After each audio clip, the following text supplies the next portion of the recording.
എന്തൊക്കെ ഭീഷണികളാടാ ഇത്? ഇനി ആത്മഹത്യക്കുറിപ്പിലും കൂടി ആളുകൾ എന്റെ പേരെഴുതാൻ ബാക്കിയുള്ളൂ.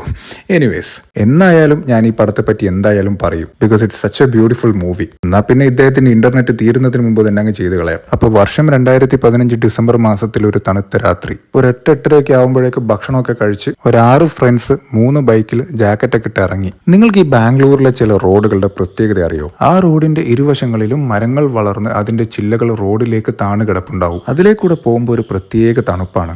ഇനി അത് രാത്രിയാണെങ്കിൽ പറയേ വേണ്ട. ഇനി ഇതൊക്കെ ഒരു ഡിസംബർ മാസത്തിൽ കൂടിയാണെങ്കിൽ എന്റെ സാറേ. അപ്പൊ ഈ തണുപ്പത്ത് നമ്മൾ വണ്ടി ഓടിച്ച് പോകുന്നത് ജാലഹള്ളി എന്ന് പറയുന്ന ഒരു സ്ഥലത്തിനടുത്ത് ഒരു HMT തിയേറ്റർ ഉണ്ട്. കാണാൻ പോയത് ചാർലി. അപ്പൊ ഇത്രയും നേരം ഞാൻ സിനിമയുമായി യാതൊരു ബന്ധവുമില്ലാത്ത കാര്യമാണ് പറഞ്ഞതെന്ന് കരുതണ്ട. കാരണം ഈ സിനിമയും ഞാൻ ഏതാണ്ട് ഇപ്പൊ പറഞ്ഞതുപോലെയൊക്കെ തന്നെയായിരുന്നു. എന്ന് വെച്ചാൽ ഒരു കൂൾ ആൻഡ് ബ്രീസി ആയിട്ട് ഒഴുകി നടക്കുന്ന എന്തോ ഒന്നായിരുന്നു ആ സിനിമ.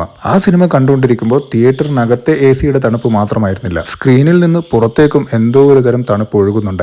ഈ പടമൊക്കെ ഇറങ്ങുന്ന സമയമാകുമ്പോഴേക്ക് ദുൽഖർ സൽമാൻ ഒരു കൾട്ട് ഫോളോയിങ് തന്നെ കേരളത്തിലെ ചെറുപ്പക്കാർക്കിടയിൽ നേടിയെടുത്ത് കഴിഞ്ഞിരുന്നു. അതുകൊണ്ട് തന്നെ കാര്യം ഇതൊരു മാസ് മൂവി അല്ലെങ്കിലും അയാൾ ഒരു സ്ലൈറ്റസ്റ്റ് ആയിട്ടുള്ള ഒരു കാര്യം ഇട്ടു തരുമ്പോൾ തന്നെ തിയേറ്ററിൽ വൻ കയ്യടിയായിരുന്നു. ഇനി മറ്റൊരു തമാശ എന്ന് പറയുന്നത് ഏതൊരു സിനിമയുടെയും ഫസ്റ്റ് ഹാഫിന്റെ അവസാനമായിരിക്കും പടത്തിലെ മാസിയസ്റ്റ് ബ്ലോക്ക് വരുന്നത്. എന്നാൽ ഈ സിനിമയിൽ സംഭവിച്ചത് മറ്റൊന്നായിരുന്നു. ഇന്റർവെല്ലായപ്പോൾ ഞാനടക്കം മറ്റു പല ആളുകളും ഒരു കൈയിൽ ചായയും ഒരു കൈയിൽ പഫ്സും പിടിച്ച് നിൽക്കുകയാണ്. പതുക്കെ കഴിച്ചാൽ മതിയല്ലോ. കാരണം ഏതൊരു സിനിമയിൽ ഇന്റർവെല്ലിന് ശേഷം വരുന്ന തൊട്ടടുത്ത സീൻ എന്ന് പറയുന്നത് ഏതെങ്കിലും വീട്ടിലേക്ക് ക്യാമറ താഴ്ന്നു വരുന്നതോ അല്ലെങ്കിൽ കാട്ടിലേക്ക് കയറി പോകുന്നതോ ഒക്കെ ആയിരിക്കും. അങ്ങനെ അതും വിചാരിച്ച് ചായയും കുടിച്ച് നിൽക്കുമ്പോഴാണ് തിയേറ്ററിന്റെ അകത്ത് നിന്ന് വൻ കയ്യടി. ഇതെന്താണെന്നറിയാൻ വേണ്ടി അതിന്റെ അകത്ത് കയറി നോക്കിയപ്പോഴാണ് ആ പടത്തിലെ ഏറ്റവും വലിയ മാസ് സീൻ കൊണ്ടുവച്ചേക്കുന്നത് അവിടെ. അന്ന് പകുതിയിൽ കൂടുതൽ ആളുകളും ഈ സീൻ കണ്ടത് തിയേറ്ററിനകത്തേക്ക് കയറുന്ന സ്റ്റെപ്പിൽ നിന്നിട്ടായിരുന്നു. പിന്നെ അതും കഴിഞ്ഞ് നമ്മുടെ ചക്കച്ചാമ്പറമ്പിൽ ത്രേസിയുടെ ആ ഷോർട്ട് ലവ് സ്റ്റോറി, ഒരുപാട് അടിപൊളി പാട്ടുകൾ.